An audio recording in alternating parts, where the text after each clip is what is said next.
شهر رمضان الذي أنزل فيه القرآن هدى للناس وبينات من الهدى والفرقان اعوذ باللہ من الشیطان اللعین الرجیم بسم اللہ الرحمن الرحیم الحمد للہ وکفا وسلام علی عبادہ الذین اصطفیٰ محمد وعطرتہ الطاہرہ واللعنۃ الدائمۃ علی اہلہا اما بعد۔ عزیزان محترم، ماہ رمضان المبارک کی روزانہ کی دعاؤں کی مختصر تشریح آپ کی خدمت میں پیش کی جا رہی ہے۔ 27ویں دن کی دعا جو امام معصوم علیہ السلام نے تعلیم فرمائی وہ یوں ہیں، اس کے الفاظ کہ اللہم ارزقنی فیہ فضل لیلۃ القدر، کہ اے پروردگار آج کے دن مجھے لیلۃ القدر کی فضیلت نصیب فرما، وَسَيِّرْ اموری فیہ من العسر الی اليسر، اور میرے امور کو اور میرے افیئرز کو عسر سے یسر کی طرف لیا، یعنی مشکل سے آسان کی طرف لیا۔ وَقْبِلْ مَعَاذِيرِي، اور میری عذر کو جو میں نے پیش کیے ہیں، جو عذر میں نے پیش کیے ہیں تیری بارگاہ میں، ان عذر کو، ان عرائض کو تو قبول کر لے۔ وَحُطَّ عَنِّي الذَّنْبَ وَالْوِزْرَ، اور اے پروردگار ذنب کو اور میرے اوپر موجود جو گناہوں کا بوجھ ہے اس کو اٹھا لے، اس کو کم کر لے۔ یا رؤوفاً بعبادہ الصالحین، یا رؤوفاً بعبادہ الصالحین، اور اے اپنے صالح بندوں پر رحم کرنے والے اور مہربان ہو جانے والے۔ اس دن کی دعا کی تلاوت کا ثواب من دعا بہ بنی لہ الف مدینۃ فی الجنۃ من الذہب والفضۃ والزمرد واللؤلؤ، کہ جو شخص اس دعا کی تلاوت کرے گا تو پروردگار عالم اسے قیامت میں 1000 مدینہ، جنت کے اندر 1000 شہر عطا کرے گا، اور ہر شہر گولڈ، سلور، گرین ایمرلڈ اور پرل کے بنے ہوئے ہوں گے۔ اب ینزل الملائکہ، تو یہ تو آیت ہے، اب اس کی جانب ہم آتے ہیں۔ البتہ پروردگار عالم اس دعا کے پڑھنے والے کے لیے میدان قیامت کے بعد جنت میں پروردگار عالم 1000 شہر اسے عطا کرنے والے ہیں، 1000 شہر، اور ہر شہر ایسا ہوگا کہ جو ذہب کا، فضہ کا، زمرد کا اور لؤلؤ کا بنا ہوا ہوگا۔ اب آئیے ذرا دیکھیے، لیلۃ القدر کا سوال کیا جا رہا ہے کہ پروردگار مجھے عطا فرما، میرا رزق قرار دے اس بات کو کہ میں لیلۃ القدر کی فضیلت کو درک کر سکوں، جو فضیلت ہے لیلۃ القدر کی، جو بھی فضیلت ہے میں اسے درک کر سکوں۔ مجھے نہیں معلوم کیا فضیلت ہے، مگر میں چاہتا ہوں کہ درک کر سکوں۔ اگرچہ پروردگار تو نے یہ کہا کہ ما ادراک ما لیلۃ القدر وما ادراک ما لیلۃ القدر، اور تم کیا جانو کہ لیلۃ القدر کیا ہے، مگر اتنا ضرور ہے کہ تنزل الملائکۃ والروح فیہا، اس کے اندر ملائکہ کا نزول ہوتا ہے۔ اور سورۃ النحل کی پہلی آیت کہ بسم اللہ الرحمن الرحیم اتی امر اللہ فلا تستعجلوا سبحانہ وتعالی عما یشرکون ینزل الملائکۃ بالروح من امرہ علی من یشاء من عبادہ ان انذروا انہ لا الہ الا انا فاتقون، کہ پروردگار عالم وہ ہے کہ جو، ایک تو یہ ہے کہ اتی امر اللہ کا امر آ گیا، اس میں جلد بازی نہ کرو۔ فلا تستعجلوا سبحانہ وتعالی عما یشرکون، پروردگار عالم وہ ہے کہ جو پاک بھی ہے، پاکیزہ بھی ہے، بلند و برتر بھی ہے، ہر طرح کے شرک سے جو تم انجام دیتے ہو اس سے اللہ پاک ہے۔ تم کتنا ہی شرک کرو، تم کتنی مخالفت کرو، پروردگار عالم کی جلالت و عظمت میں، کبریائی میں تم کوئی کمی واقع نہیں کر سکتے، پیدا نہیں کر سکتے کمی۔ یہ وہ ہے کہ ینزل الملائکۃ، اللہ وہ ہے کہ جو اپنے ملائکہ کو نازل کرتا ہے، ینزل الملائکۃ بالروح من امرہ علی من یشاء من عبادہ، اللہ اپنے ملائکہ کو نازل کرتا ہے زمین پر، زمین پر کہاں نازل کرتا ہے؟ ڈامر پہ نازل کرتا ہے، روڈ پہ نازل کرتا ہے، ممبر پہ نازل کرتا ہے، محراب پہ نازل کرتا ہے، مسجد میں نازل کرتا ہے، امام بارگاہ میں نازل کرتا ہے، مدرسے میں نازل کرتا ہے، اسکول میں نازل کرتا ہے، یونیورسٹی میں نازل کرتا ہے، گاڑی میں نازل کرتا ہے، ریل میں نازل کرتا ہے، پلین میں نازل کرتا ہے، کہاں پہ نازل کرتا ہے؟ اللہ نے پروردگار عالم نے اس سوال کا جواب عطا کیا اور ارشاد فرمائی ینزل الملائکۃ بالروح، روح کے ساتھ پروردگار عالم ملائکہ کو نازل کرتے ہیں، من امرہ، جو اپنا اللہ کا امر لے کر آتے ہیں، علی من یشاء من عبادہ، اپنے بندوں میں سے جن پر اللہ چاہتا ہے ان بندوں پر کہ جنہیں پروردگار عالم نے عام بندوں کے درمیان سے چن کے اپنا خاص بندہ بنایا ہے، ان پر پروردگار عالم نازل کرتا ہے اپنے ملائکہ کو۔ اور یہ ملائکہ کیا لے کر آتے ہیں؟ امر لے کر آتے ہیں۔ اب یہ مجھے بتلائیے گا کہ امر لے کر اللہ کے کسی بندے پر نازل ہوگا کوئی ملک، اور یہ جو امر لے کر آ رہا ہے کس پر لے کر آئے گا؟ وہ بندہ کون ہوگا؟ اللہ اپنے ملائکہ کو امر دے کر بھیج رہا ہے زمین پر کسی بندے کے پاس، اپنے کسی خاص بندے کے پاس۔ تو اب مجھے کہنے کی اجازت دیجئے کہ وہ اللہ کہ جو اپنے ملائکہ میں سے کچھ ملائکہ کو امر دے کر زمین پر اپنے بندوں کے پاس بھیج رہا ہے، یہ بندہ وہی ہوگا کہ جو امر قبول کرنے کے قابل ہوگا۔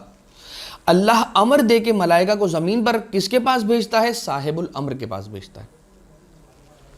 لہٰذا صاحب الامر کے پاس بھیجتا ہے، صاحب الامر کے پاس بھیجتا ہے۔ اور یہ یاد رکھیے گا، یہ آیت بھی سورہ نحل کی اور پورا کا پورا سورۃ القدر، یہ سورہ دلیل ہے اس سورہ کی وہ آیت کہ تنزل الملائکۃ والروح فیہا باذن ربہ من کل امر سلام۔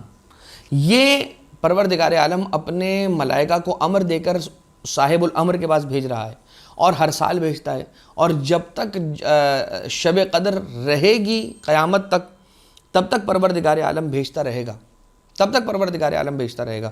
لہٰذا اس کا معنی اور اس کا مطلب یہ ہوا کہ امام زمانہ علیہ السلام کے وجود پر یہ آیت دلیل بن رہی ہے کہ رب ذوالجلال اعلان کر رہا ہے کہ میں امر دے کر اپنے ملائکہ کو زمین پر بھیج رہا ہوں۔ کس کے پاس بھیج رہا ہوں؟ صاحب الامر کے پاس۔ اور صاحب الامر آج نہیں ہے فقط، جب تک قیامت رہے گی تب تک ہر رات، جب بھی سال میں ایک مرتبہ شب قدر آ رہی ہے، اس رات میں اللہ اپنے ملائکہ کو امر کے ساتھ نازل کرتا ہے، اور جب تک یہ شب قدر رہے گی تب تک ملائکہ امر لے کر نازل ہوتے رہیں گے صاحب الامر پر۔ تو جب تک قیامت نہ آئے گی تب تک صاحب الامر سلامت رہے گا اور پروردگار عالم اسے سلامت رکھے گا۔ لہٰذا یہ سورہ قدر دلیل ہے امام زمانہ علیہ السلام کی امامت پر، ان کے وجود پر اور ان کی طول عمر پر۔ اب آ جائیے امام صادق علیہ السلام، چھٹے امام علیہ السلام سے پوچھا گیا ما لیلۃ القدر، لیلۃ القدر کیا ہے؟ ما ادراک ما لیلۃ القدر، اور تم کیا جانو کہ لیلۃ القدر کیا ہے؟ تو آپ کہیں گے کہ مولانا وہ تو حدیث ہے چھٹے امام علیہ السلام کی، جس میں کسی نے آ کر پوچھا ما لیلۃ القدر، تو مولانا نے تو بتا دیا کہ ما لیلۃ القدر کیا ہے، ہم کیا کہ نہیں پہنچ سکیں گے؟ اللہ نے تو کہا ہے کہ تم کیا جانو کہ لیلۃ القدر کیا ہے، تو بتا دیا کہ لیلۃ القدر کیا ہے۔ چھٹے امام علیہ السلام نے بتا دیا لیلۃ القدر کیا ہے۔ اور کیا بتایا؟ کیا ارشاد فرمایا؟ مولانا نے ارشاد فرمایا کہ اللیلۃ ہی فاطمہ والقدر اللہ، کہ لیلۃ القدر میں لیلہ سے مراد ہماری جدہ فاطمہ زہرا سلام اللہ علیہا ہے، اور قدر سے مراد اللہ ہے۔ تو تم کیا جانو کہ اللہ کی فاطمہ کیا ہے؟ اب بھی ما ادراک ما لیلۃ القدر کا عنوان ختم نہیں ہوا ہے، اس لیے کہ اگر تم لیلۃ القدر کو نہیں جانتے اور تمہاری کیا حیثیت اوقات ہے کہ تم لیلۃ القدر کو جانو، چھٹے امام علیہ السلام نے اگر بیان کر بھی دیا تو یہ بیان کیا کہ لیلۃ القدر سے مراد اللہ کی فاطمہ ہے۔ تو تم جس طرح لیلۃ القدر کی معرفت نہیں رکھ سکتے، تم نہیں جانتے کہ لیلۃ القدر کون سی رات ہے، اسی لیے 19 میں 21 میں 23 میں ڈھونڈتے ہو، اسی طرح سے جناب سیدہ سلام اللہ علیہا کی ذات کیا ہے، اس کا معرفت، اس کی معرفت کسی کو حاصل نہیں ہوئی ہے اور نہیں ہو سکے گی۔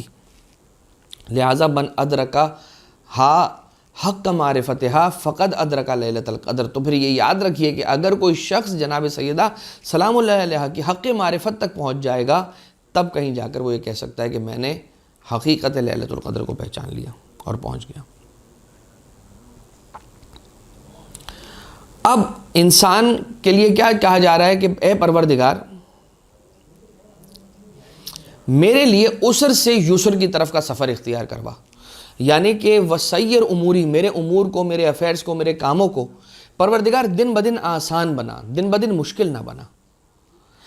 اے پروردگار، اے خدا، اے رب ذوالجلال، تیرا احسان ہوگا مجھ پر یہ کہ جو آنے والا دن ہے وہ کوئی نئی مشکل لے کر نہ آئے، اور اگر لے کر آتی بھی ہے، وہ کوئی مشکل آتی بھی ہے، اگر وہ دن نئی مشکل لے کر آتا بھی ہے، تو اے پروردگار ہم تجھ سے یہ التجا کرتے ہیں اور تجھ سے ہاتھ جوڑ کر یہ سوال کرتے ہیں کہ پروردگار اس مشکل کو تو ہمارے لیے ٹال دے، تجھے صدقہ محمد و آل محمد علیہ السلام کا۔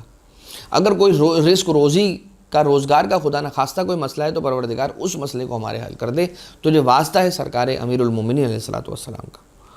وقبل معاذیری، اور اے پروردگار جو میں نے عذر پیش کیا، بہت ساری چیزیں عذر پیش کی میں نے کہ اے اللہ میری آنکھ نہ کھل سکی تو میں نے فجر نہیں پڑھی، اور مگر جیسے ہی میری آنکھ کھلی فوراً میں نے فجر پڑھی، لہٰذا میں مولا آپ سے التجا کرتا ہوں اور معافی چاہتا ہوں، آپ کیا کریں، میری عذر کو قبول کر لیں اے پروردگار۔ وَحُطَّ عَنِّي الذَّنْبَ وَالْوِزْرَ، اور اے پروردگار میرے کاندھے کو گناہوں اور بوجھ سے ہلکا کر دے۔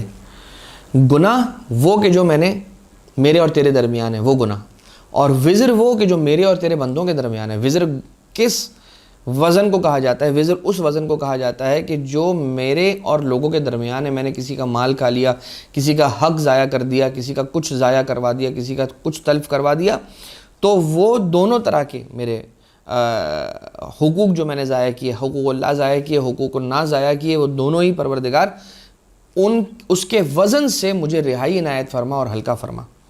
یا رؤوفاً بعبادہ الصالحین، اے وہ کہ جو اپنے صالح بندوں پر مہربانی کرنے والا ہے۔ لہٰذا اے مہربان کہ تو نے جیسے تو مہربان ہے ویسے ہی تو نے ہمیں مہربان امام ائمہ اطہار علیہ السلام بھی عطا کیے، اور تجھے صدقہ سرکار مولا علی ابن موسیٰ الرضا علیہ آلاف التحیت والثناء کہ جو مولا امام الرؤوف علیہ السلام ہے، آپ کے القاب میں سے ایک لقب ہے السلام علیکہ ایہا الامام الرؤوف، آپ کا یہ لقب ہے۔